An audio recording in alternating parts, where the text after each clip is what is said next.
तो देखो, आज के सेशन में हम कंप्यूटर हार्डवेयर के बारे में डिस्कशन करने वाले हैं। हम हार्डवेयर को क्यों सीखने वाले हैं आज? ऑपरेटिंग सिस्टम जिसको हम शॉर्टकट क्या बोलते हैं? ओएस। ओएस का मतलब क्या है? Operating system. ये जो ऑपरेटिंग सिस्टम होता है ना, ये क्या होता है? Group of applications, that means operating system.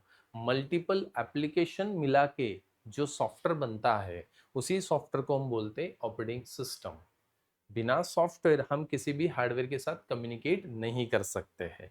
इसीलिए हमें एक ऑपरेटिंग सिस्टम बनाना पड़ता है जो कि हम लैपटॉप, डेस्कटॉप या सुपर कंप्यूटर, जिसको हम सर्वर कंप्यूटर्स बोलते हैं, उसके साथ हम बात कर सके। ठीक है, मेरे पास लैपटॉप तो है, बट लैपटॉप के अंदर ऑपरेटिंग सिस्टम नहीं है। तो क्या आप उस लैपटॉप में फोल्डर बना सकते हो? पॉसिबल ही नहीं। क्या आप उस लैपटॉप पे गेम खेल सकते हो जहाँ पे ऑपरेटिंग सिस्टम ही नहीं है? क्या आप उस लैपटॉप के ऊपर आप कोई वेबसाइट एक्सेस कर सकते हो? पॉसिबल ही नहीं है। क्यों? बिना ऑपरेटिंग सिस्टम हम उस लैपटॉप को इंस्ट्रक्शन कैसे दे? ठीक है, इंस्ट्रक्शन देने के लिए, हमारे इंस्ट्रक्शन सुनने के लिए एक सॉफ्टवेयर चाहिए। तो बिना सॉफ्टवेयर हम किसी भी हार्डवेयर के साथ बात नहीं कर सकते हैं। तो इसीलिए ऑपरेटिंग सिस्टम बनाए गए जो कि कंप्यूटर डिवाइस के साथ हम बात कर सके, कम्युनिकेट कर सके। तो ऑपरेटिंग सिस्टम में एक नहीं, मल्टीपल सॉफ्टवेयर्स होते हैं, मतलब मल्टीपल छोटे छोटे एप्लीकेशंस होते हैं, जिसमें आपको कैलकुलेटर भी मिल जाएगा, जिसमें आपको एक नोटपैड भी मिल जाएगा। मैं विंडोज का एग्जांपल बता रहा हूँ, जिसमें आपको एक ब्राउजर भी मिल जाएगा जो कि इंटरनेट वगैरह आप एक्सेस कर सकते हो। ऐसे बहुत सारे अनगिनत एप्लीकेशंस हैं जो कि उस सॉफ्टवेयर के अंदर होते हैं। तो इसीलिए ऑपरेटिंग सिस्टम का डेफिनेशन हम बोलते हैं group of applications, that means operating system. ठीक है, फिर ये जो ऑपरेटिंग सिस्टम्स होते हैं ना, दो टाइप्स के होते हैं। There are two types of operating system. एक होता है सर्वर ऑपरेटिंग सिस्टम और एक होता है क्लाइंट ऑपरेटिंग सिस्टम। ये ऑपरेटिंग सिस्टम हमें इंस्टॉल करने होते हैं किसी हार्डवेयर के ऊपर। तो लेयर कैसे होता है? सबसे पहला लेयर हार्डवेयर का होता है। हार्डवेयर मतलब आपका कंप्यूटर, आपका लैपटॉप, आपका डेस्कटॉप। ठीक है, तो ये हार्डवेयर, और इस हार्डवेयर के ऊपर हम क्या करते हैं? एक ओएस को इंस्टॉल करते हैं। फिर ये ओएस लिनक्स है या फिर विंडोज है, डजेंट मैटर। ठीक है, 90%, 80 to 90% जो सुपर कंप्यूटर्स के अंदर, जो डेटा सेंटर्स के अंदर जो कंप्यूटर्स है, वहां पे जो ओएस यूज कर रहे हैं आज के डेट में, वो 90% लिनक्स यूज कर रहे हैं। घर घर के अंदर हमें विंडोज मिलेगा। ठीक है, घर घर के अंदर विंडोज मिलेगा, मतलब क्लाइंट ऑपरेटिंग सिस्टम हम ज्यादा विंडोज यूज करते हैं, बट सुपर कंप्यूटर में जो ओएस होता है वो लिनक्स यूज किया जाता है। आप किसी भी वेबसाइट को आप एक्सेस करते हो जो कि टॉप 10 वेबसाइट्स है, उसमें से 8 ऑपरेटिंग सिस्टम लिनक्स ही होंगे। जैसे कि Gmail, Facebook, chat GPT, YouTube, ये सारे लिनक्स को यूज कर रहे हैं। शेयर मार्केट के जितने भी सर्वर्स है वो लिनक्स पे चल रहे हैं। पूरा रेलवे का जो भी पूरा सेटअप है, जो भी लिनक्स लिनक्स के ऊपर चल रहा है, जिसका आप कोर्स कर। ठीक है, तो ऑपरेटिंग सिस्टम, और ऑपरेटिंग सिस्टम के ऊपर क्या होते हैं? फिर हमारे एप्लीकेशंस होते हैं, एप्स होते हैं, एप्लीकेशंस, एप्स। ठीक है, हार्डवेयर, हार्डवेयर के ऊपर ऑपरेटिंग सिस्टम, ऑपरेटिंग सिस्टम के ऊपर एप्लीकेशन। फिर वो एप्लीकेशन कोई भी हो सकता है, चैट जीपीटी हो सकता है, फेसबुक हो सकता है, यूट्यूब हो सकता है, इंस्टाग्राम हो सकता है, कोई फोन पे, गूगल पे हो सकता है, कोई भी एप्लीकेशन। ये एप्लीकेशन किसने बनाया? उन डेवलपर्स ने बनाया। फिर वो एप्लीकेशन हमारे पास है और हमने उस एप्लीकेशन को सर्वर पे होस्ट किया, मतलब स्टोर किया, कॉन्फ़िगर किया, और वो एप्लीकेशन अभी क्लाइंट्स को सर्विस दे रहा है। जैसे फेसबुक ने वो सर्वर्स बना के रखे और फेसबुक सर्विस हम जैसे क्लाइंट यूज कर रहे हैं। व्हाट्सएप सर्वर है बैकएंड में और व्हाट्सएप एप्लीकेशन को हम यूज कर रहे हैं। ठीक है, तो क्लाइंट यूज करता है। फिर क्लाइंट कौन सा ऑपरेटिंग सिस्टम यूज करता है? क्लाइंट ऑपरेटिंग सिस्टम, जो कि पीसी के अंदर होता है, पर्सनल कंप्यूटर के अंदर होता है। और जो एंटरप्राइज एडिशंस होते हैं वो सुपर कंप्यूटर्स होते हैं, जिसको हम लिनक्स ऑपरेटिंग सिस्टम को यूज करते हैं मोस्टली।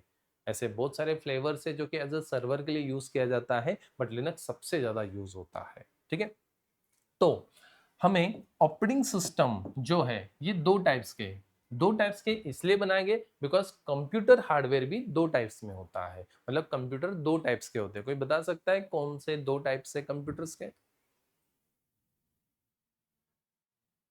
एक होता है पीसी, पर्सनल कंप्यूटर, और एक होता है सुपर कंप्यूटर। तो दो टाइप्स के कंप्यूटर्स होते हैं, एक होता है सुपर कंप्यूटर और एक होता है पर्सनल कंप्यूटर। फिर ये पर्सनल कंप्यूटर के अंदर भी दो टाइप्स आते हैं। कौन से पर्सनल कंप्यूटर के अंदर दो टाइप्स आते हैं, आप यूज भी करते हो उसको, एक लैपटॉप और एक डेस्कटॉप। ठीक है, तो एक लैपटॉप होता है, ये सामने आपके डेस्कटॉप है, डेस्कटॉप तो आपने देखा, और लैपटॉप भी आपने देखा होगा। तो ये पर्सनल कंप्यूटर के अंदर आते हैं। फिर सुपर कंप्यूटर के अंदर भी तीन टाइप्स के सुपर कंप्यूटर्स होते हैं। सुपर कंप्यूटर तीन टाइप्स के होते हैं। एक होता है रैक सर्वर, जिसको हम तीन टाइप के सर्वर्स भी बोलते हैं, रैक सर्वर। जैसे कि ऐसा एक रैक होता है और रैक के अंदर इन सर्वर्स को फिट किया जाता है। घर पे जाने के बाद आप डेटा सेंटर गूगल पे सर्च करोगे, वहां पे इमेजेस में आप देखोगे तो इमेजेस आपको मिल जाएंगे। ठीक है, तो रैक सर्वर, ऐसे रैक सर्वर्स फिट किए जाते हैं। फिर उसके बाद होता है रैक सर्वर के बाद ब्लेड सर्वर, जो कि रैक सर्वर से परफॉर्मेंस के लिए बेटर होता है। ब्लेड सर्वर कॉस्टली भी होता है। रैक सर्वर कम से कम हम देखा जाए तो 10 लाख, 15 लाख, 20 लाख से शुरुआत होता है। ठीक है, डिपेंड होता है, आप 5 लाख का भी ले सकते हो, बट आज के डेट में 5 लाख में सर्वर्स बहुत कम कॉन्फ़िगरेशंस के मिलते हैं। उसके बाद ब्लेड सर्वर जो होता है वो 20-25 लाख से तो शुरुआत होता है। ब्लेड सर्वर थोड़े स्लिम होते हैं, परफॉर्मेंस रैक सर्वर से बेटर होता है। और सबसे शक्तिशाली कंप्यूटर जो आज के डेट में है, जो कि हम बड़े बड़े डेटा सेंटर्स के अंदर, नासा के अंदर, इसरो के अंदर या डिफेंस सेक्टर्स के अंदर हम यूज करते हैं, वो होता है टावर सर्वर। टावर सर्वर, जो कि बड़े बड़े ऐसे बक्से होते हैं, टावर्स होते हैं। ठीक है, जैसे हमारा ये सीपीयू होता है ना, ऐसे बड़े बड़े टावर्स होते हैं, उसको हम बोलते हैं टावर सर्वर, जो कि सीआर में मिलता है, मतलब करोड़ों में मिलता है, शुरुआती करोड़ों में होता है उन सर्वर्स का।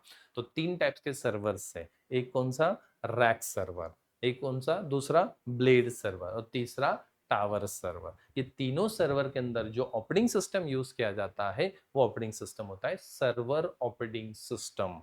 और सर्वर ऑपरेटिंग सिस्टम में सबसे पॉपुलर कौन है आज के डेट में, लिनक्स, जिसका आप कोर्स कर। ठीक है, देन तो पीसी, पीसी के अंदर लैपटॉप एंड आता है डेस्कटॉप।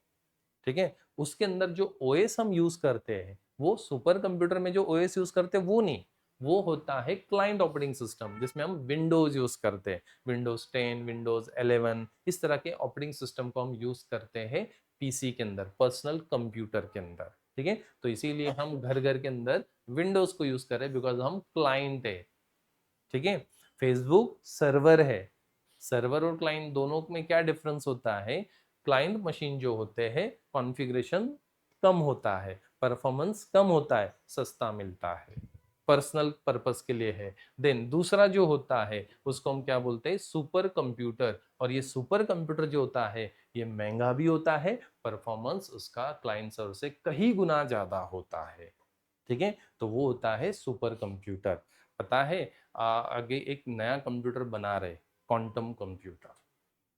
ठीक है, जो कि आज के डेट में जो सुपर कंप्यूटर है ना, उससे भी कहीं गुना स्पीड होने वाला है। वैसे बोला जाता है क्वांटम कंप्यूटर का स्पीड परफॉर्मेंस इतना रहेगा, जो कि आज का जो सबसे शक्तिशाली कंप्यूटर्स है जो कि नासा के पास है। ठीक है, जिसको हम सुपर कंप्यूटर बोलते हैं। तो वो कंप्यूटर को एक कैलकुलेशन करने के लिए 2 साल लग जाएंगे, आज के सुपर कंप्यूटर को क्वांटम कंप्यूटर 2 मिनट के अंदर कर देगा। इतना परफॉर्मेंस बेटर रहने वाला है। आपने असुर 2 मूवी देखा, मूवी नहीं सीरीज देखा होगा, सेकंड वाला, उसमें आखिरी में जो विलन दिखाया गया ना, तो वहां पे जो मॉडल आपको बताया गया वही क्वांटम कंप्यूटर है। जैसे आप गूगल पे सर्च करोगे क्वांटम कंप्यूटर, तो आपको इस तरह से कंप्यूटर दिखाया जाएगा। ऐसे नहीं होते हमारे बक्स से, वो बड़ा होता है, फिलहाल तो अभी बड़ा है, बाद में वो छोटा हो जाएगा।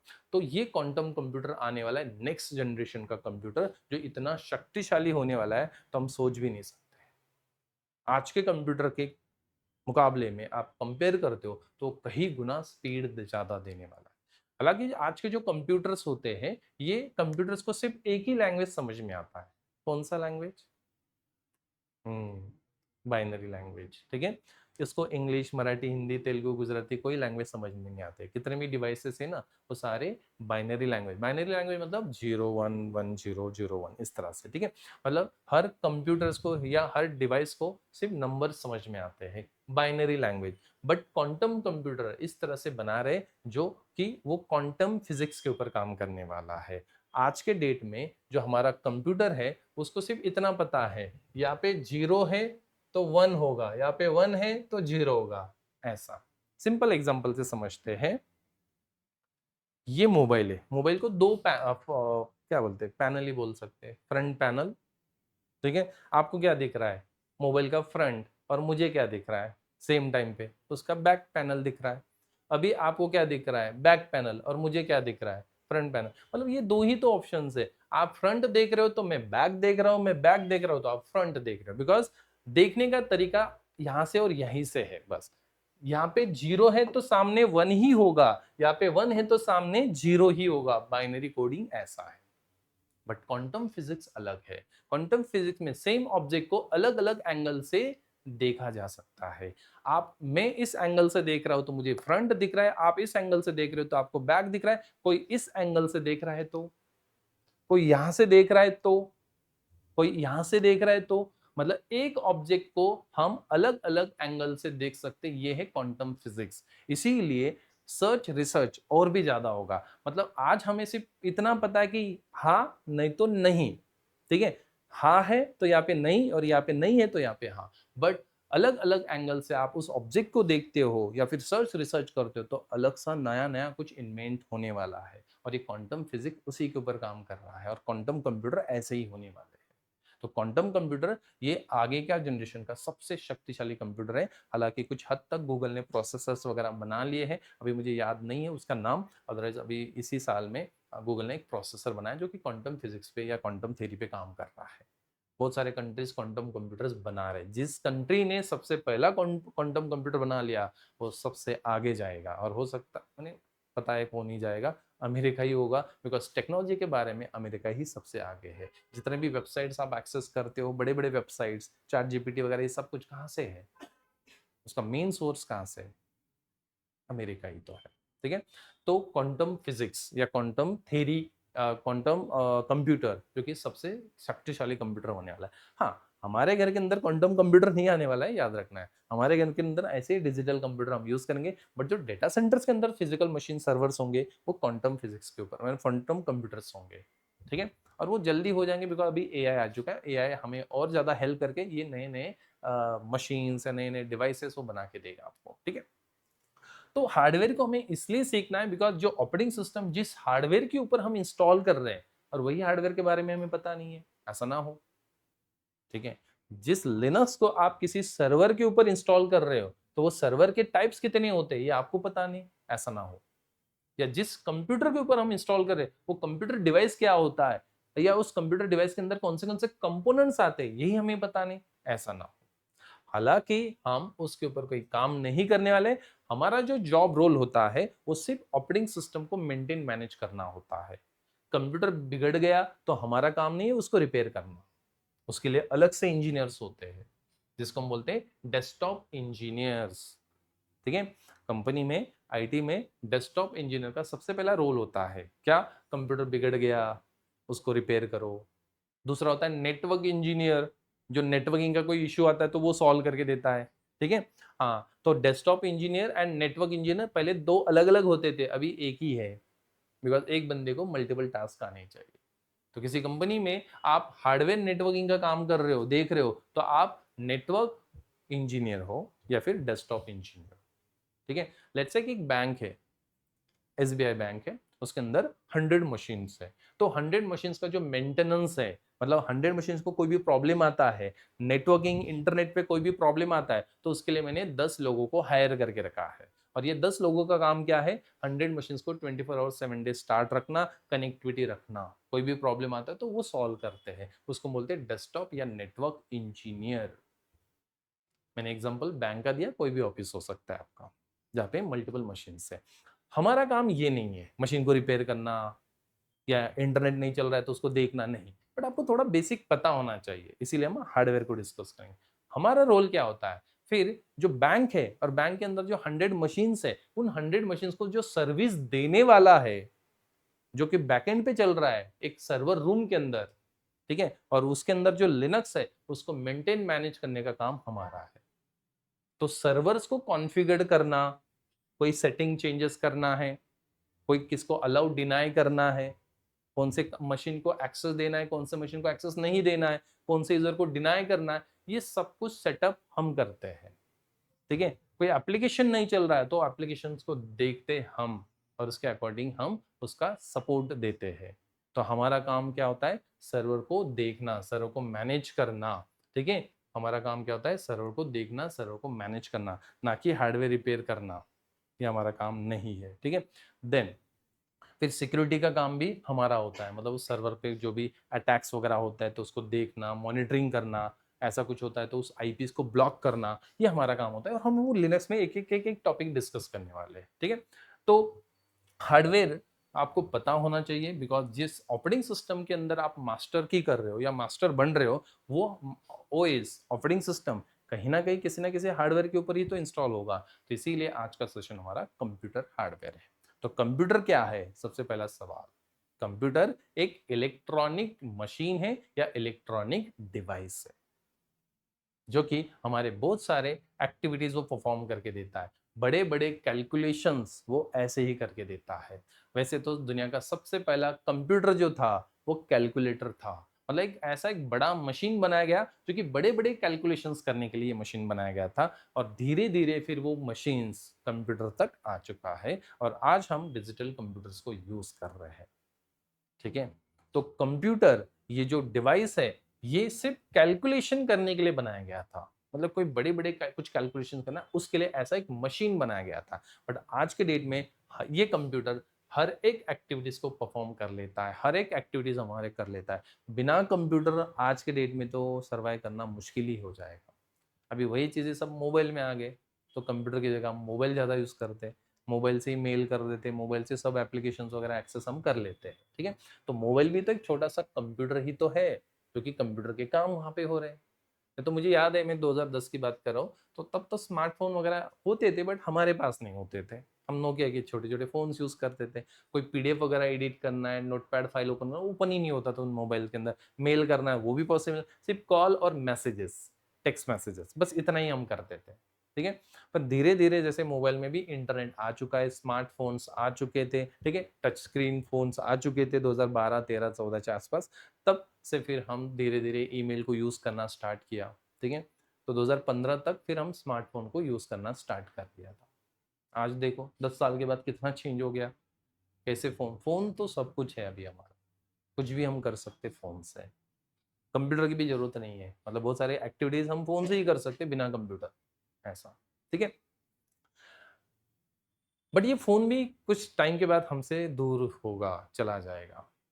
बिना फोन के हम आगे सर्वाइव करने वाले, मतलब ये जो फोन आपके पास है, ये फोन भी एक दिन आउटडेटेड होने वाला है। डिवाइस आउटडेटेड होने वाला है, उसके फंक्शन दूसरा डिवाइस करने वाला है। हमेशा याद रखना है, कोई भी टेक्नोलॉजी आता है तो वो एक दिन आउटडेटेड होता ही होता है।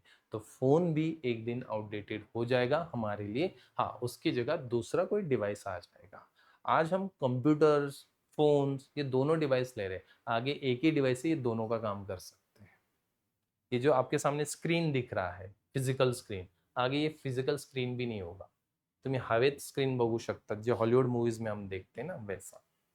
ठीक है, 2020 तक, कोविड के पहले, मैं सेशंस ऐसे नहीं लेता था, व्हाइट बोर्ड लगाया हुआ था और फिर मार्कर से लिखता था। देखो एक साल में कितना चेंज हो गया। 2021 में हम डिजिटल बोर्ड पे आ गए, कैमरे के सामने, मैंने कभी सोचा नहीं था हम कैमरे के सामने मैं पढ़ाऊंगा, और पता भी नहीं था कैसे करते थे। देखो 2000 कोविड के बाद कितना चेंजेस हो गया, 5 साल में कितना। आगे तो मैं ये बोल सकता हूँ, ये भी स्क्रीन नहीं रहेगा, इसके जगह कुछ दूसरा ही डिवाइस होगा। ठीक है, अभी आप सब लोग ऑफलाइन है, आपको एकदम फील लग रहा है हम क्लासरूम में बैठे हैं, सर सामने पढ़ा रहे हैं। ठीक है, बट जो ऑनलाइन स्टूडेंट मुझे सुन रहे हैं उनको उतना फील नहीं है जितना आपको हो रहा है, बिकॉज हम सामने बैठे हैं। बट ये चीज आगे होने वाला है। आप अपने घर पे बैठे हो बट आपको ऐसा लगेगा हम क्लासरूम में बैठ के सर सामने ही पढ़ा रहे हैं। और ये पॉसिबल है क्वांटम कंप्यूटर्स। ठीक है, इंटरनेट का स्पीड ये कुछ भी नहीं है आज के डेट में, इससे भी ज़्यादा होने वाला है इंटरनेट का स्पीड, उसको मेटावर्स बोला जाने वाला है आगे, ठीक है। एंड देन क्वांटम कंप्यूटर आ जाता है, तो फिर आपको कहीं पे फिजिकल जाने की जरूरत नहीं है, ठीक है। वैसे तो आज भी हम ऑनलाइन सेशन ले रहे हैं, बहुत सारे स्टूडेंट बाहर से भी एक्सेस कर रहे हैं, ठीक है, बट उनको उतना फीलिंग नहीं आ रहा है, वो तो मुझे स्क्रीन पे देख रहे हैं। हालांकि मैंने हाथ ऊपर किया, आपको दिखा सेम टाइम पे ऑनलाइन स्टूडेंट ने भी मुझे देखा होगा। जो मैं बात कर रहा हूँ सेम टाइम पे आपको सुनाई दे रहा है, सेम टाइम पे ऑनलाइन स्टूडेंट्स को भी सुनाई दे रहा है। सोच के देखो, कोई पूना मुंबई से कनेक्ट हुआ होगा तो कितना दूर बैठा है वो, बट जैसे जैसे मैं बोल रहा हूँ वैसे वैसे उसी टाइम पे उसको सुनाई दे रहा है। तो कितना स्पीड है इंटरनेट का, सोच के देखो। ऐसा तो नहीं ना मैंने हाथ नीचे लिया, आपको अभी दिखा, उसको 5 मिनट के बाद दिखाई देगा, ऐसा तो नहीं ना, ठीक है। बट वो जो फीलिंग मैं बता रहा हूँ, वर्चुअल फीलिंग होगा। कभी आपने वो वीआर लगा के देखा है?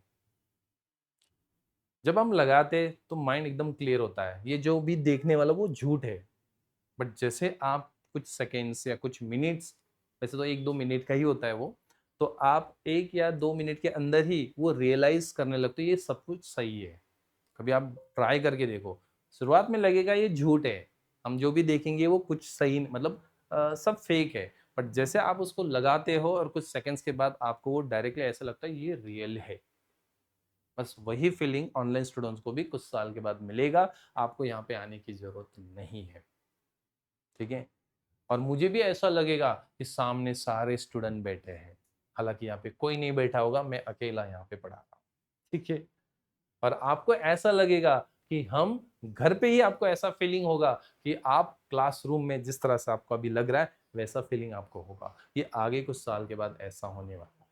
वीडियो कॉलिंग ऐसे होंगे हमारे, आपको कहीं जाना है घूमने के लिए, लाइव आप यहीं से जा सकते हो मतलब फिजिकली नहीं जाना है, यहीं से देख सकते हो। वहां पे ट्रेन जा रहा है, लाइव जा रहा है ना, तो आप लाइव यहां से देख सकते हो। फिर आप बोलते सर हम देख ही लेते हो ना टीवी में, वो नहीं, मैं वर्चुअल फीलिंग की बात कर रहा हूँ। आपको ऐसा लगेगा मैं टच कर रहा हूँ, फील कर रहा हूँ। इस तरह से कंसेप्ट होने वाला है, इस तरह से आगे टेक्नोलॉजी ग्रो होने वाला है, ठीक है। अभी हम कार चला रहे हैं, रोड पे जा रहे हैं, यही कार आगे अवैध चल, ठीक है। ये मैं 2012 से बता रहा हूँ कि ऐसा होने वाला है। और आज ये इम्पॉसिबल नहीं है, छोटे छोटे ड्रोन्स तो बनी गए ना, एक लोग को कैरी तो कर ही सकते हैं। आगे धीरे धीरे 2 लोगों को या 4 लोगों को कैरी करने वाला है, ठीक है। 2050 तक टेक्नोलॉजी इतना ज्यादा ग्रो होगा जो कि हम सोच ही नहीं सकते हैं। जो हॉलीवुड मूवीज में आपने देखा होगा ना, वो सब कुछ रियल होने वाला है, एक्चुअल में होने वाला है। 2050 तक कहीं पे जाओ मत, यहीं पे रहो, ये सब कुछ देख देख के जाओगे आप, ठीक है। तो इतना टेक्नोलॉजी ग्रो होने वाला है, और फिर हम बोलते हैं आईटी बंद पड़ जाएगा, कैसे पॉसिबल है? टेक्नोलॉजी कितना ग्रो हो रहा है, ठीक है। एआई की वजह से और ज्यादा जल्दी होगा, मैं तो 2050 बोल रहा हूँ, हो सकता है 2040 तक ही हो जाए, ठीक है। तो सर्वर्स बंद नहीं होंगे, सर्वर्स बंद कर दिए तो टेक्नोलॉजी बंद, फ्लाइट्स बंद, ट्रेन बंद, आईटी बंद कर दिया ना तो ये सब बंद होंगे, नेट बैंकिंग बंद, ठीक है। तो क्या ये पॉसिबल है? नहीं। आप जितने भी डिवाइसेस बन रहे हैं वो सारे कंप्यूटराइज ही तो बन रहे हैं, कोई ह्यूमन की जरूरत नहीं है, कोड से प्रोग्राम से ही तो सारे वो ऑटो पायलट पे चल रहे सारे। तो फिर कैसे पॉसिबल है ये सर्वर बंद पड़ जाएंगे, आईटी बंद पड़ जाएगा? पॉसिबल ही नहीं है, ठीक है। हाँ, टेक्नोलॉजी को सीखते रहो, जो नया नया टेक्नोलॉजी आता है आप उसको सीखना है बस, ठीक है। तो हार्डवेयर जो है 2 टाइप्स के मैंने जैसे बताया, एक सुपर कंप्यूटर होता है और एक आपका पीसी पर्सनल कंप्यूटर। तो ये जो कंप्यूटर्स है, इन कंप्यूटर्स को हम इलेक्ट्रॉनिक डिवाइस बोलते हैं, जो कि इस तरह का ये डिवाइस होता है हमारा, ऐसा। इसको हम डेस्कटॉप कंप्यूटर बोलते हैं। तो फिर इस कंप्यूटर में सबसे 2 इंपॉर्टेंट कंपोनेंट्स होते हैं, एक हार्डवेयर एंड एक सॉफ्टवेयर। हार्डवेयर जो कि आपके सामने दिख रहा है ना, ये सीपीयू, ये मॉनिटर, ये कीबोर्ड, माउस, जिसको हम फील कर सकते हैं, टच कर सकते हैं, ये हमारा हार्डवेयर है, ठीक है। देन सॉफ्टवेयर को हम फील टच नहीं कर सकते, सॉफ्टवेयर उस हार्डवेयर के अंदर हम एक इंस्टॉल करते हैं, सेट ऑफ प्रोग्राम्स होते हैं, मल्टीपल प्रोग्राम्स होते हैं, वही हम उसको वो क्या बोलते हैं, सॉफ्टवेयर बोलते हैं, ठीक है। जो कि हमारे इंस्ट्रक्शंस को लेता है और फिर उसके अकॉर्डिंग प्रोसेस करके हमें आउटपुट दे देता है। सोच के देखो, हम 1+1 लिखते हैं कैलकुलेटर के अंदर तो वो आपको 2 आंसर लिख के देता, कैसे? ये भी तो एक सवाल है। हम बोलते हैं कैलकुलेटर करता है, बट कैलकुलेटर का भी तो कोड लिखा गया होगा, प्रोग्राम दिया गया होगा, और उसके अकॉर्डिंग फिर वो 1+1 2 ही बताता है, ना कि 200 बताता है। ठीक है, तो इस तरह के सेट ऑफ इंस्ट्रक्शन उस सॉफ्टवेयर को दिए गए हैं, ऐसे करोड़ों कॉम्बिनेशन उसको दिए गए हैं, और उसके बाद फिर वो हमें आंसर करता है। ऐसे सॉफ्टवेयर बनते हैं, एप्लीकेशंस बनते हैं आपके मोबाइल के अंदर या फिर आपके लैपटॉप डेस्कटॉप के अंदर। ठीक है, तो इस कंप्यूटर के अंदर कुछ डिवाइसेस होते हैं जो कि इनपुट डिवाइसेस होते हैं, और कुछ डिवाइसेस होते हैं जिसको हम बोलते हैं आउटपुट डिवाइसेस। जैसे कि कीबोर्ड, ये इनपुट या आउटपुट डिवाइस है। कौन सा डिवाइस है? इनपुट डिवाइस है। इनपुट डिवाइस का मतलब क्या होता है? कंप्यूटर को इंस्ट्रक्शन देने के लिए जिन डिवाइसेस का हम यूज करते हैं उनको हम इनपुट डिवाइस बोलते हैं। कंप्यूटर को इंस्ट्रक्शन देना, इंस्ट्रक्शन मतलब काम देना, टास्क देना। 1+1 कितना होता है बताओ, ये टास्क है कंप्यूटर के लिए। आप राइट क्लिक करके रिफ्रेश करते हो ना कंप्यूटर पे, वो भी कंप्यूटर के लिए एक इंस्ट्रक्शन होता है। ठीक है, तो कंप्यूटर को इंस्ट्रक्शन देने के लिए जिन डिवाइस का हम यूज करते हैं उन्हीं को हम बोलते हैं इनपुट डिवाइस। जैसे कि कीबोर्ड, कीबोर्ड से हम कंप्यूटर को इंस्ट्रक्शन देते हैं। कीबोर्ड पे हमें कुछ टाइप वगैरह करना है तो हम राइट मतलब टाइप भी वगैरह कर सकते हैं।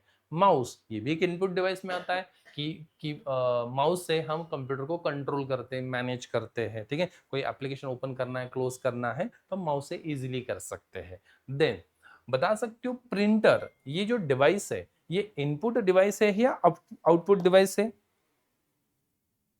प्रिंटर आउटपुट डिवाइस है। ठीक है, देन उसके बाद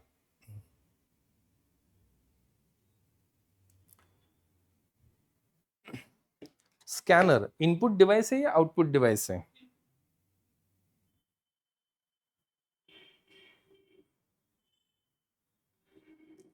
देन ये माइक इनपुट डिवाइस है या आउटपुट डिवाइस है?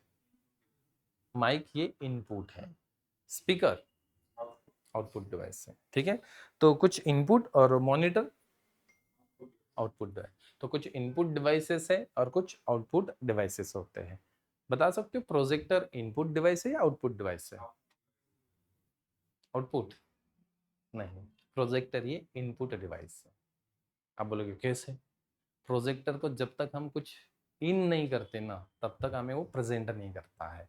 तो ये जो प्रेजेंट जिस वॉल पे कर रहा है वो वॉल को हम बोल सकते हैं आउटपुट, यहाँ पे आउटपुट मिल रहा है। बट उसको जब तक हम कुछ नहीं देते, इनपुट देना पड़ता है प्रोजेक्टर को, तब जाके आपको फिर वो वॉल पे या फिर उस प्रोजेक्टर स्क्रीन पे वो आउटपुट देता है। ठीक है, तो प्रोजेक्टर स्क्रीन आप आउटपुट में आएगा, बट जब तक आप प्रोजेक्टर को इन नहीं दोगे तब तक वो कोई प्रेजेंट ही नहीं करेगा, इसीलिए। ठीक है, देन तो एक कंप्यूटर के अंदर ये जो डिवाइस होता है जिसको हम क्या बोलते हैं, सीपीयू। सीपीयू मतलब सेंट्रल प्रोसेस यूनिट। ये आपके सामने जो बक्सा पड़ा है जिसको हम बोलते हैं सीपीयू। ठीक है, तो ये सीपीयू के अंदर कौन से कंपोनेंट होते हैं, मेन मेजर कंपोनेंट्स कोई बता सकता है क्या क्या होता है इस सीपीयू के अंदर? हाँ, प्रोसेसर।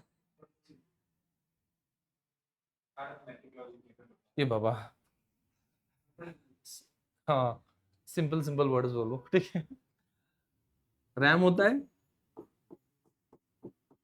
हाँ, हार्ड डिस्क होता है, एसडीडी मतलब hard disk drive.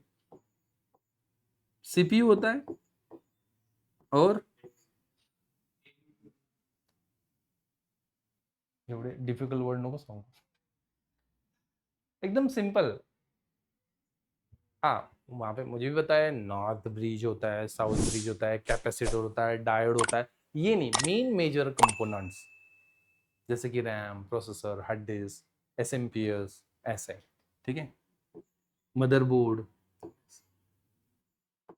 PS, motherboard, BIOS पता है सबको, BIOS, सीमॉस। पहले हम डीवीडी सीडी रोम भी होता था, बट अभी ये आउटडेटेड हो गया, तो सीडी डीवीडी रोम हम यूज नहीं करते। नए लैपटॉप डेस्कटॉप में भी नहीं मिलता है, पुराने मशीन्स में सीडी डीवीडी रोम भी होता था। पहले फ्लॉपी भी होता था, फ्लॉपी डिस्क। अभी फ्लॉपी डिस्क तो आउटडेटेड हो गया, उसकी जगह सीडी डीवीडी ने ले लिया। अभी सीडी डीवीडी की जगह पेन ड्राइव ने ले लिया है। हो सकता है पेन ड्राइव की जगह कोई दूसरा डिवाइस आ जाए।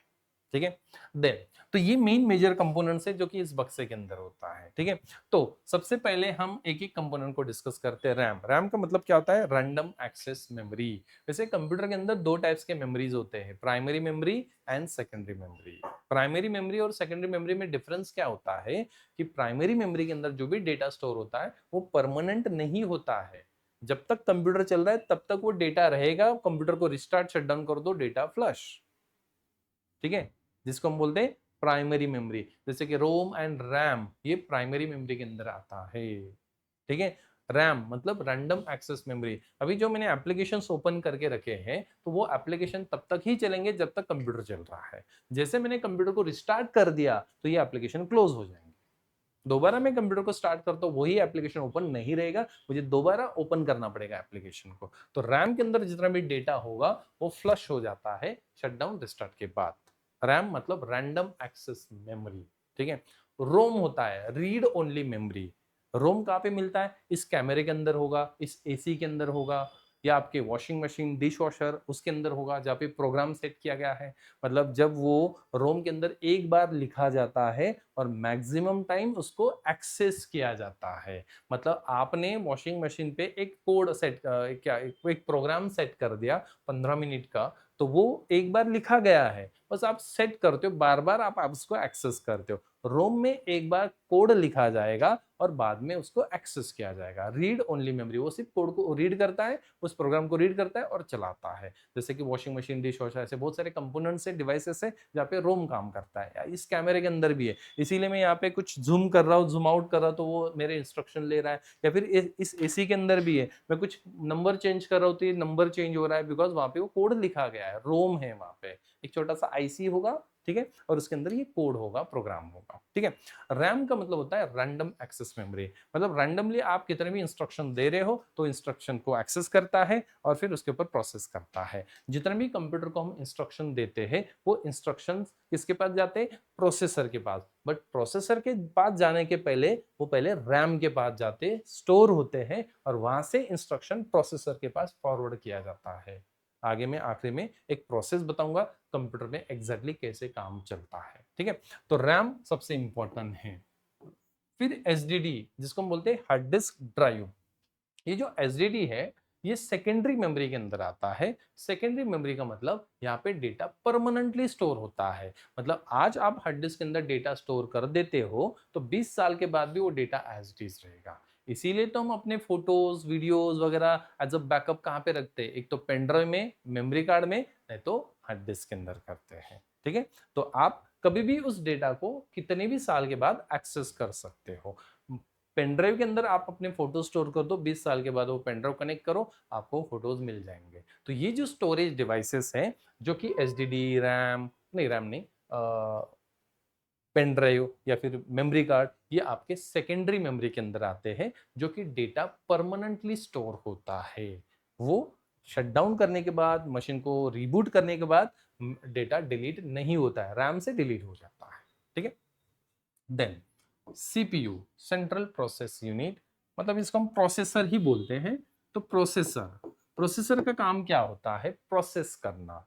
जब भी हम कंप्यूटर को इंस्ट्रक्शन देते हैं वो सारे इंस्ट्रक्शन रैम से प्रोसेसर के पास जाते हैं और प्रोसेसर का काम क्या होता है? प्रोसेस करना। जैसे कि आपने कंप्यूटर को बोला 1+1 कितना होता है, तो वो प्रोसेस कंप्यूटर मतलब प्रोसेसर उसके ऊपर प्रोसेस करेगा इंस्ट्रक्शन के ऊपर, और जो भी आउटपुट होगा वो आउटपुट डिवाइस के पास भेज देता है। ठीक है, तो प्रोसेसर सबसे इंपॉर्टेंट होता है बिकॉज कंप्यूटर जो है वो प्रोसेसर के बिना काम ही नहीं कर सकता है। मतलब प्रोसेस करने के लिए जैसे हमारा दिमाग होता है जो प्रोसेस करता है, उसी तरह से कंप्यूटर का दिमाग ही है, क्योंकि जितने भी इंस्ट्रक्शन, क्वेरीज, क्वेश्चंस आप कंप्यूटर को करते हैं तो वो प्रोसेस करने के लिए प्रोसेसर होता है। सीपीयू, सीपीयू भी बहुत सारे बोलते हैं, सेंट्रल प्रोसेसिंग यूनिट।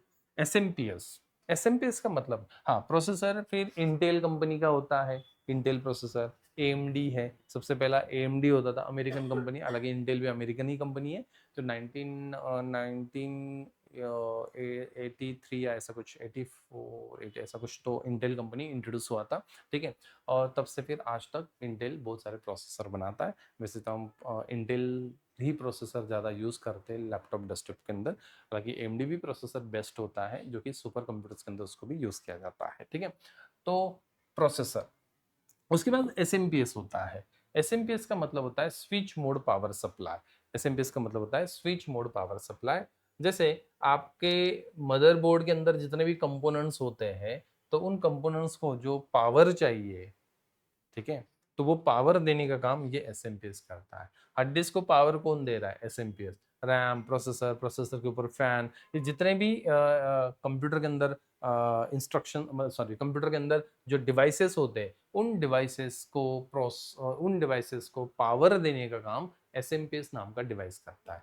कभी आपने कंप्यूटर के पीछे एक फैन देखा होगा ना, तो फैन मतलब फैन मतलब प्रोसेस SMPS नहीं, बट वही पूरा कंपोनेंट मतलब जो डिवाइस है वो SMPS कहलाता है। वो फैन इसलिए होता है कूलिंग पर्पस के लिए, कि SMPS ज़्यादा हीट ना हो इसीलिए, बिकॉज उसको डायरेक्टली AC करंट आता है, फिर वो DC में कन्वर्ट करके बाकी कंपोनेंट्स को प्रोवाइड करता है। मतलब सबसे पहले जो पावर मिलता है वो SMPS को, और SMPS फिर क्या करता है, उसको DC पावर में कन्वर्ट करके फिर सारे कंपोनेंट्स को ये प्रोवाइड करता है पावर, ठीक है। SMPS switch mode power supply.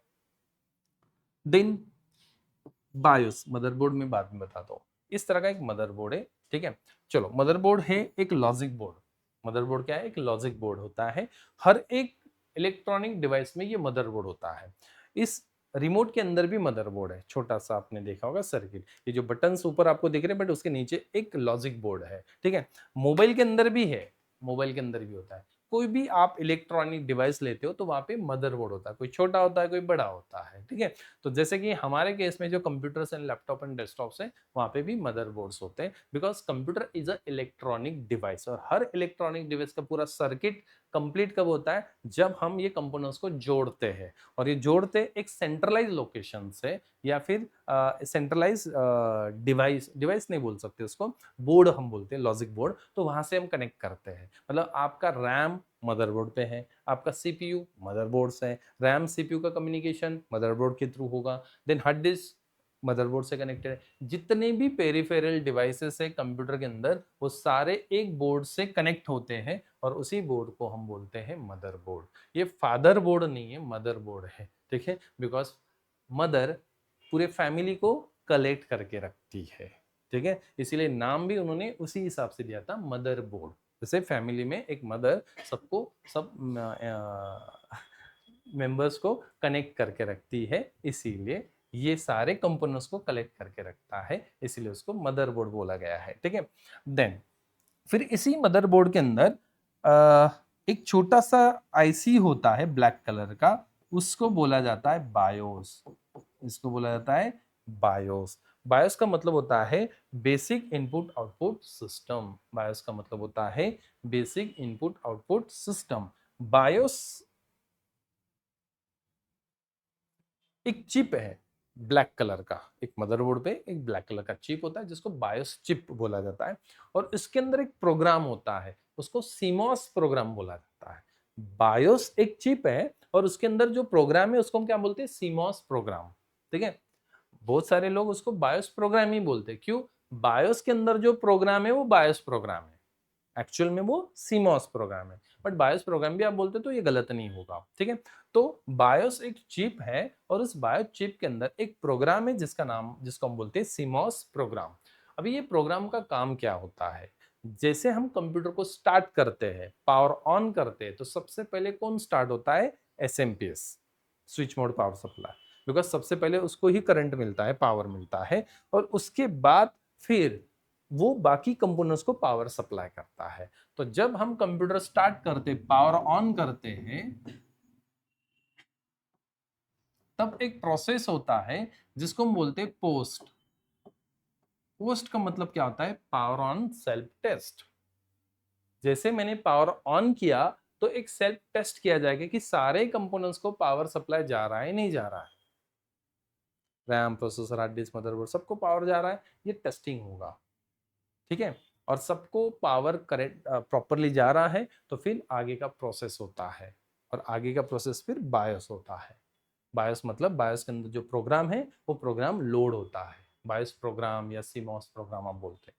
फिर इस प्रोग्राम का काम क्या है, ये जितने भी कंपोनेंट्स है ना, RAM, hard disk, processor, motherboard, जितने भी कंपोनेंट्स है उन सबको टेस्ट करता है, चेक करता है। जब कंप्यूटर लॉन्च किया जाता है, मतलब बूट किया जाता है, मशीन को बूट किया जाएगा, तो बूटिंग के टाइम सारे कंपोनेंट्स को पहले चेक किया जाता है कि सब वर्किंग कंडीशन में है या नहीं।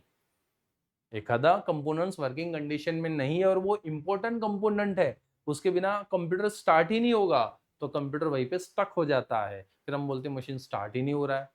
इसका मतलब कोई तो हार्डवेयर है जो कि फेल हो चुका है। हो सकता है रैम फेल हो गया होगा आपका, हो सकता है प्रोसेसर का प्रॉब्लम है, हो सकता है आपका हार्ड डिस्क का प्रॉब्लम है, या हो सकता है आपका मदरबोर्ड खराब हो गया। ठीक है, तो ये टेस्टिंग किया जाता है सारे कंपोनेंट्स प्रॉपरली वर्किंग कंडीशन में है या नहीं है, तो आगे सिस्टम बूट होता है, स्टार्ट होता है। वैसे तो कंप्यूटर दो स्टेज में स्टार्ट होता है। पहला स्टेज जिसको फर्स्ट स्टेज बोला जाता है, हार्डवेयर स्टेज, हार्डवेयर का काम होता है। उसके बाद सॉफ्टवेयर स्टेज होता है जो कि ऑपरेटिंग सिस्टम का काम होता है। हार्डवेयर सक्सेसफुली उसको डिटेक्ट हो गए, हार्डवेयर को सक्सेसफुली पावर जा रहा है, हार्डवेयर सब वर्किंग कंडीशन में है, तो पहला स्टेज कंप्लीट होने के बाद सेकंड स्टेप क्या होता है, सेकंड स्टेज में ऑपरेटिंग सिस्टम को लोड किया जाता है। फिर आपका ऑपरेटिंग सिस्टम सही है, कोई फाइल करप्टेड तो नहीं है, तो करप्टेड है तो फिर आपको ऑपरेटिंग सिस्टम के लिए एरर आता है। ठीक है, ऑपरेटिंग सिस्टम भी सही है, सब फाइल करप्टेड नहीं, ऑल प्रॉपर है, करप्टेड नहीं है, तो फिर सिस्टम लोड होता है और फिर आपको लॉगिन स्क्रीन दे देता है। फिर वहां पे जाके आप यूजर नेम देते हो, अपना पासवर्ड देते हो, लॉगिन करते हो और काम करते हो। ठीक है, तो इस तरह से बैकएंड में होता है। तो बायोस के अंदर जो प्रोग्राम है इसका काम है सब कंपोनेंट्स को टेस्ट करना, चेक करना। ठीक है, देन नेक्स्ट सीमॉस। सीमॉस क्या है, सीमॉस एक बैटरी है। हालांकि मैंने अभी आपको बताया सीमॉस एक प्रोग्राम है। ठीक है, बायोस के अंदर जो प्रोग्राम है उसको क्या बोलते हैं, सीमॉस प्रोग्राम। और इस प्रोग्राम को मतलब इस बायोस को 24 आवर 7 डेज वोल्टेज चाहिए, पावर चाहिए। एसएमपीएस आपको 24 आवर 7 डेज वोल्टेज नहीं देता है। क्यों, जैसे कि आपने कंप्यूटर को बंद कर दिया तो एसएमपीएस भी बंद पड़ जाता है। जैसे आपके पास लैपटॉप होगा या अभी यहाँ पे होगा या घर पे होगा, तो आप उसको बंद करके आए, शट डाउन करके आए, तो आपका एसएमपीएस थोड़ी चल रहा है, वो भी तो बंद पड़ गया। तो एसएमपीएस कैसे वोल्टेज देगा इसको 24 आवर्स, तो इसके लिए फिर एक बैटरी होता है। उसी बैटरी को हम बोलते हैं सिमॉस बैटरी। कुछ नहीं है, इस तरह से बैटरी होता है, ये देखो ये सिमॉस बैटरी है। ठीक है, तो ये बैटरी इस प्रोग्राम को, सिमॉस प्रोग्राम को वोल्टेज दे रहा है। 3-4 साल 5 साल चल जाता है, अच्छा कंपनी का तो 5 साल चल जाता है ये। ठीक है, इसीलिए जब भी हम 2 साल कंप्यूटर को बंद भी कर देते हैं, शट डाउन करते हैं, 2 साल मैंने कंप्यूटर स्टार्ट ही नहीं किया, 2 साल के बाद आप एक पर्टिकुलर डेट को सिस्टम स्टार्ट करो, सिस्टम वही डेट बताएगा जिस डेट को, जिस टाइम को आपने स्टार्ट किया। कैसे, 2 साल से तो ये बंद था, इसको कैसे पता आज का डेट क्या है। ये प्रोग्राम चल रहा, हमें लग रहा है आपका लैपटॉप घर पे बंद है बट उसमें एक प्रोग्राम चल रहा है, सीमॉस प्रोग्राम। उसको चलाने के लिए वोल्टेज चाहिए ना, इलेक्ट्रॉनिक डिवाइस है ना कंप्यूटर, तो उसको वोल्टेज देने के लिए फिर ये बैटरी होता है जिसको हम बोलते हैं सीमॉस बैटरी। सीमॉस प्रोग्राम के लिए वोल्टेज देने वाला ये बैटरी, इसलिए हम बोलते हैं उसको सीमॉस बैटरी। ठीक है, तो सीमॉस, तो ये मेन मेजर कंपोनेंट्स है, RAM, hard disk, processor, SMPS, motherboard, BIOS, CMOS. बाकी बहुत बहुत भी है, मतलब जैसे आप ग्राफिक कार्ड भी आ चुका है, लैन कार्ड होता है, इथरनेट कार्ड होता है जहाँ पे हम इंटरनेट केबल लगाते हैं, साउथ ब्रिज होता है, नॉर्थ ब्रिज होता है। तो बहुत सारे मेजर मेन बहुत सारे कंपोनेंट्स है, बट मेन कंपोनेंट्स आपको एटलीस्ट इतना तो पता होना चाहिए कि ये होता है कंप्यूटर के अंदर।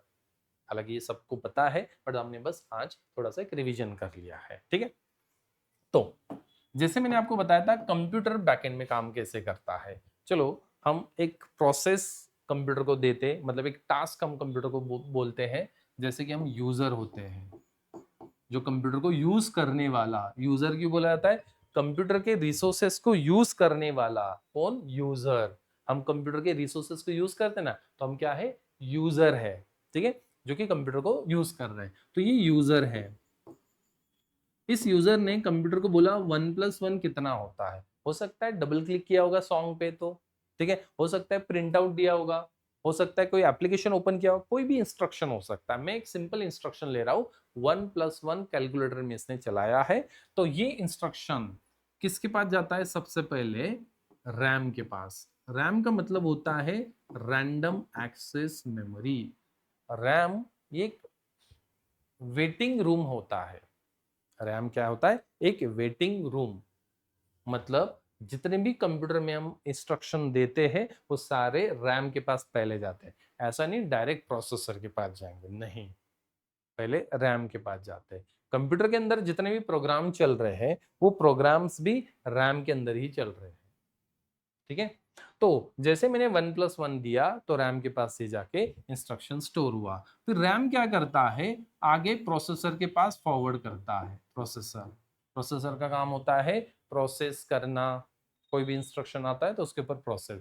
बट रैम उस इंस्ट्रक्शन को तुरंत प्रोसेसर के पास नहीं देता है। रैम पहले क्रॉस चेक कर लेता है प्रोसेसर बिजी तो नहीं, तो ही उसके पास देगा। बिजी है तो रुक जाएगा, पहले से वो कोई प्रोसेस कर रहा है तो ये दूसरा प्रोसेस उसको नहीं देगा। इसको एग्जांपल से समझना है तो हम किसी क्लिनिक में जाते हैं, वहाँ पे एक छोटा सा एक वेटिंग रूम है और फिर एक कैबिन है जो कि डॉक्टर का कैबिन है। तो का पहले से यहाँ पे वेटिंग रूम पे कुछ पेशेंट्स बैठे हैं, आप डायरेक्ट गए, आप डायरेक्ट नहीं जाते हो ना, पहले आप वेटिंग रूम में नंबर लगाते हो, वेट करते हो, पहला वाला पेशेंट बाहर आता है तो फिर दूसरा अंदर जाता है, फिर वो बाहर आ जाए आता है तो हम जाएंगे जैसे हमारा नंबर आता है। ऐसा नहीं कि सब पेशेंट एक साथ डॉक्टर के पास चले गए, वो तो कंफ्यूज हो जाएगा।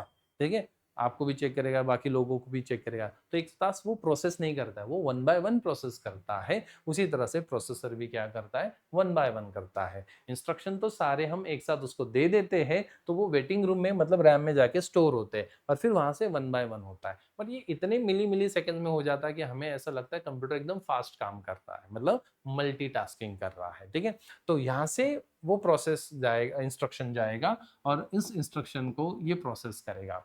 अभी प्रोसेसर को थोड़ी पता है 1+1 कितना होता है। प्रोसेसर तो एक हार्डवेयर है, उसके अंदर थोड़ी लिखा गया कि हाँ 1+1 2 होता है, 2+2 4 होता है, नहीं। उसका काम सिर्फ इनपुट्स को लेना, प्रोसेस करना, जो भी आउटपुट आता है वो आपको दे देना। फिर इनपुट ये कहां से लेता है?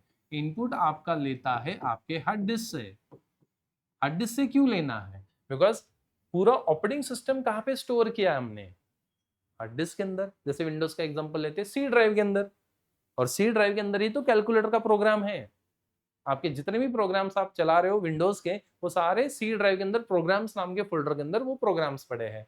तो वहां से कैलकुलेटर का जो भी कोड होगा उस कोड को, इनपुट्स को लिया जाएगा और फिर जैसे हार्ड डिस्क इसको इनपुट देगा तो उसके ऊपर ये प्रोसेस करेगा, और प्रोसेस होने के बाद जो भी आउटपुट निकल के आता है जैसे कि 2, वो रैम के पास भेज देता है और फिर रैम क्या करेगा? आगे का इंस्ट्रक्शन उसके पास देगा।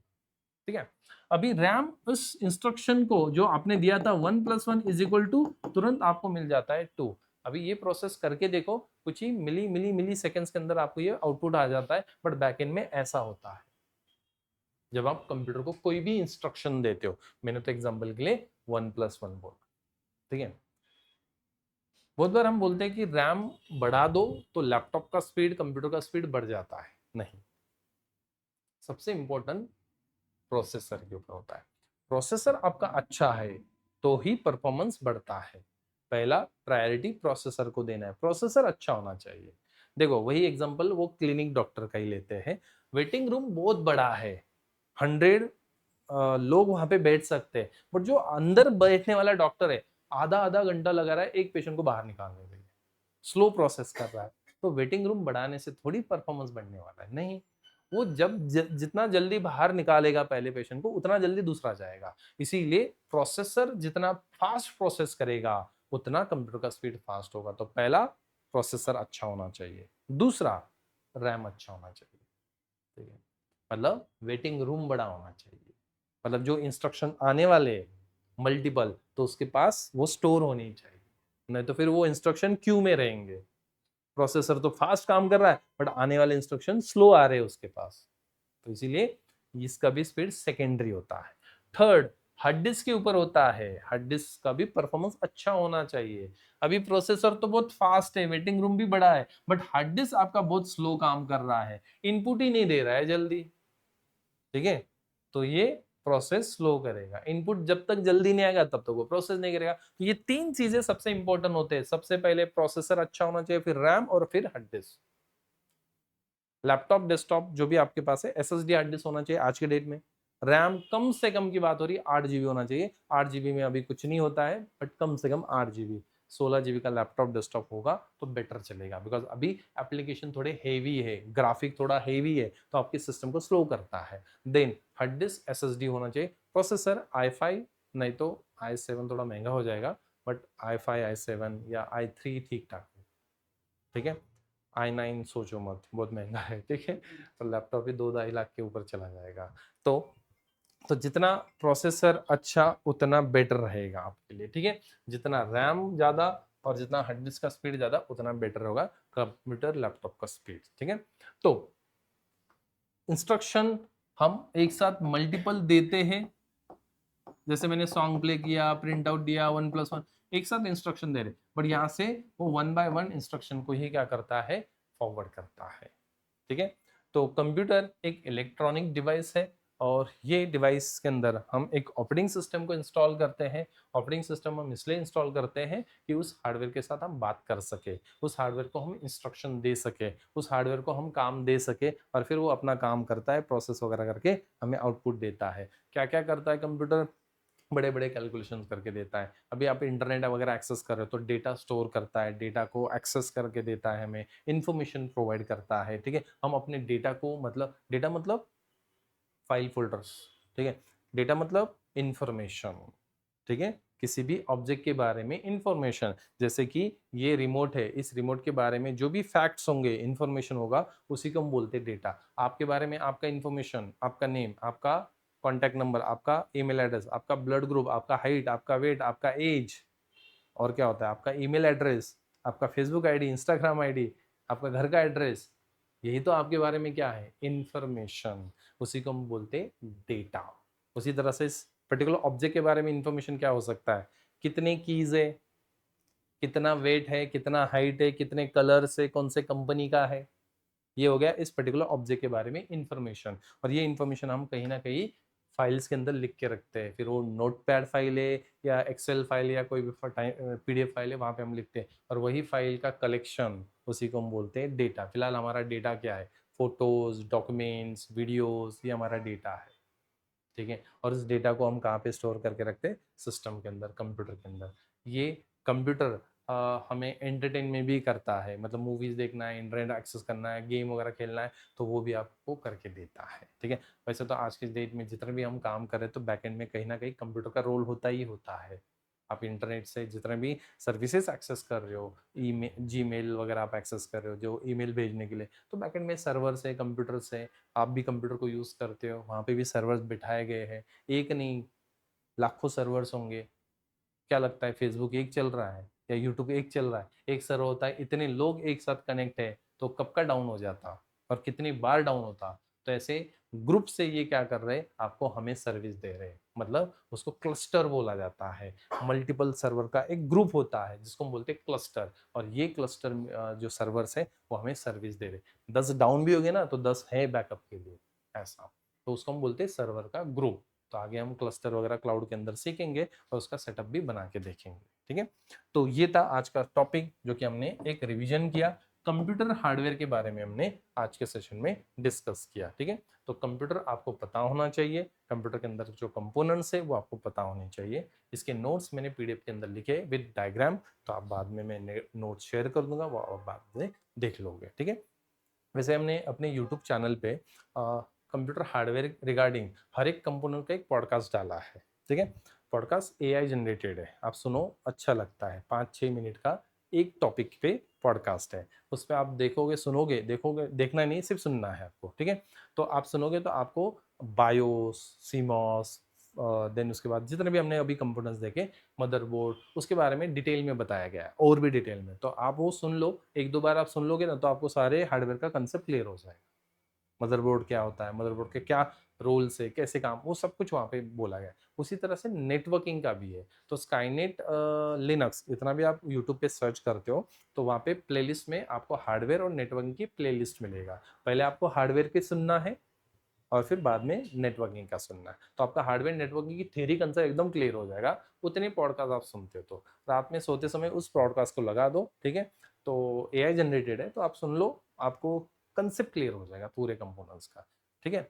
बाकी हमें तो उसके ऊपर काम नहीं करना कि मशीन कैसे रिपेयर करना है, वो तो काम हमारा नहीं है, हम तो लिनक्स के ऊपर काम करने वाले। तो लिनक्स का जो पूरा कोर्स है वो 2 महीने का तो है ही, वहाँ पे हम पूरा बेसिक से एडवांस तक सीखने वाले, ठीक है।